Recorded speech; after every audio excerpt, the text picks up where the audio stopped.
Welcome back to the Britannia Coin Company. We're a coin dealer based in Royal Wootton Bassett in the UK.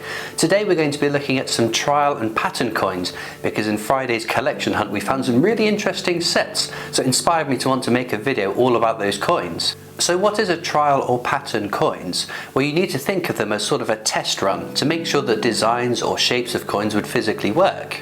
So an example of that would be in 1937, preparing for the coronation of King Edward VIII, the Royal Mint issued a whole bunch of trial threepennies, and they went out to companies with machines like vending machines to make sure that they all went through the system fine. As we know now, Edward VIII abdicated before his coronation, meaning that no coins were actually struck for circulation for him. When the Royal Mint asked for all of their trial threepences back, mysteriously they'd all disappeared. If you think about the impact of changing the design of a coin or the shape of a coin, as happened in 2016 when we had our new 12-sided pound coin come out replacing the old round pound coin. There's so much to have to test and trial before mass producing those coins for circulation. So it's a combination of reasons really, to make sure that designs work, to make sure that the coins are pragmatic, and to make sure that they can be produced en masse. So then, let's firstly look at a trial £2 coin. This set has some lovely items in it. You can see the old Royal Mint logo embossed on the card. In the set are fantastic examples of coin blanks. Now a blank is the disc or planchet that the design will be minted onto. Until a coin has been struck with a design and denomination, they're referred to as blanks. The outer blank comprises of nickel brass and the inner is made of cupro-nickel. And you can see examples of this inner and outer blank in the set. Below these two we have the two blanks which have been combined, and then the final struck trial piece. Both of these two examples have had their edge inscription applied. You can see that the combined blank, that the two metals aren't quite as flush as on the struck trial coin. This is because part of the process of striking the design expands the inner blank, locking it into place. On the reverse or tail side of the trial piece, you can see a ship at sea, which is believed to be the Mayflower. The ship set sail in 1620, transporting the pilgrims to the New World, taking 10 weeks to sail the Atlantic. It reached Cape Cod in Massachusetts. Interestingly, 26 years after this trial piece was created, the Royal Mint issued a £2 coin commemorating the 400th anniversary of the sailing of the Mayflower. The design on this trial piece was designed by Christopher Ironside, a notable designer whose work include the Britannia definitive design on 50p's, along with the reverses of the 10p, 5p, 2p and 1p coins after decimalisation day, and they remained on our coins up until the change to the Royal Shield definitive in 2008.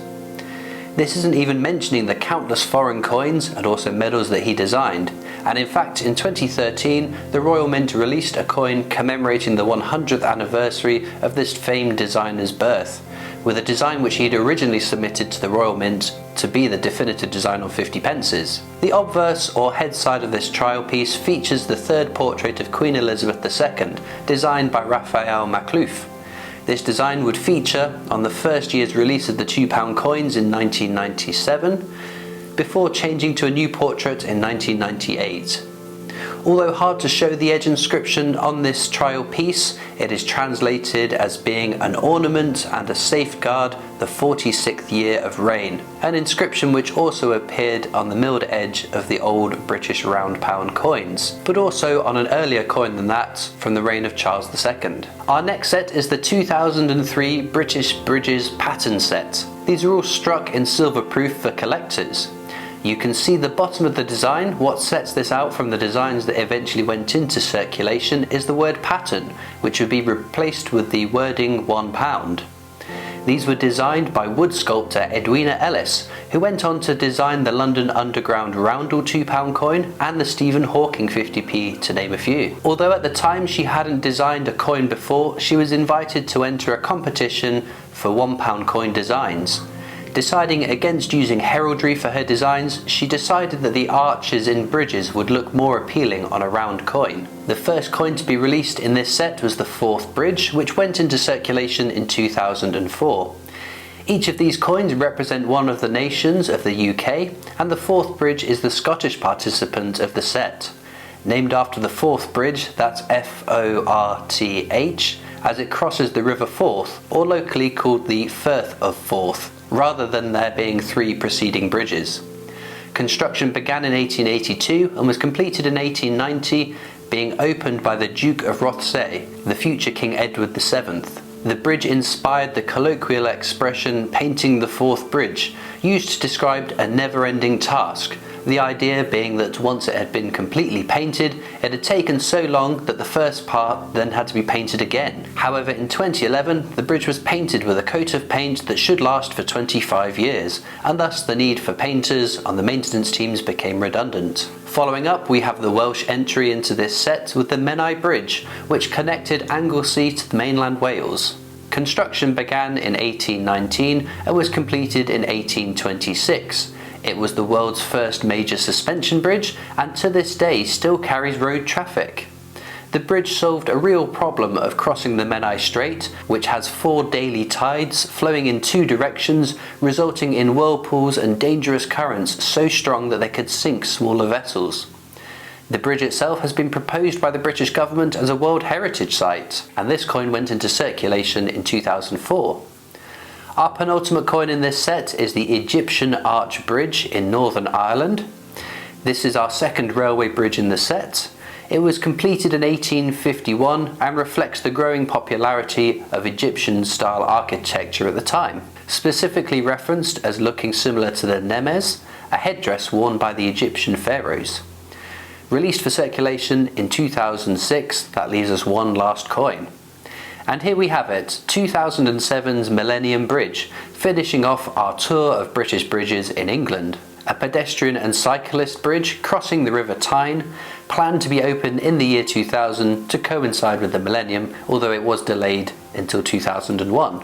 The bridge is depicted in its upright position to allow passage of larger boats under it, and it uses 6 hydraulic rams to open and close it, which it can do in a mere 4 minutes, and it's so energy efficient that it costs less than £4 in energy to do so. The Millennium Bridge is a local spectacle and has won over 25 awards, and the more that I've looked into this, the more I want to go see it in action for myself. We stay on designs intended for £1 coins now, with another pattern set with some really lovely designs. Representing the 4 nations of the UK with their national creatures, the designer Timothy Noad was invited to enter a competition for 4 £1 coins, and although his designs were not accepted on this occasion, the Royal Mint Advisory Committee liked the designs so much they released them in this pattern set for collectors. Timothy Noad went on to design other notable coins, including the floral £1 coin set, a number of sovereigns, the Queen's 95th birthday £5 coin, and the 2020 Tower of London £5 coin set, so plenty of other successful designs under his belt. So we start with the Unicorn of Scotland, which itself featured on the British Royal Arms once King James I of England, or 6th of Scotland, united the 2 crowns. The unicorn is crowned in the design and also features a chained coronet around its neck. The obverse of this coin is consistent with all 4 pattern pieces, featuring Ian Rank Broadley's 4th portrait of the Queen and the date 2004. We have another mythical creature that represents Wales with the dragon, perhaps safe to assume a red dragon. This dragon looks particularly fierce, with dangerous spines running down his neck, sharp teeth and a formidable looking spike on its nose. Other countries make use of the dragon in their heraldry, including Vietnam, Bhutan, China, and also Portugal. Now we move on to Northern Ireland, which provides a clever answer to a tricky question, which is what animal do you use to represent a country that has no national animal? Similar that since 1973, Northern Ireland hasn't had a flag. The white hart deer was chosen by the designer to represent Northern Ireland as it appears in the royal crest used in the region dating back to Richard II, who incorporated the creature into his own badge. The final coin to feature in this set is the Lion of England, one of the most popular creatures used in heraldry, and the topic of one of our earlier videos. If you'd like to know more about why lions are all over our coins, this fierce looking lion looks directly out of the coin, roaring menacingly, and has a crown atop its head. Ultimately, a really nice set of coins, and a real shame they didn't get released, as it's personally one of my favourite sets that I've ever come across. Pattern coins are not a modern thing. As you can see, the coin here is a pattern coin from 1788. This is in exquisite condition for a coin that is over 230 years old.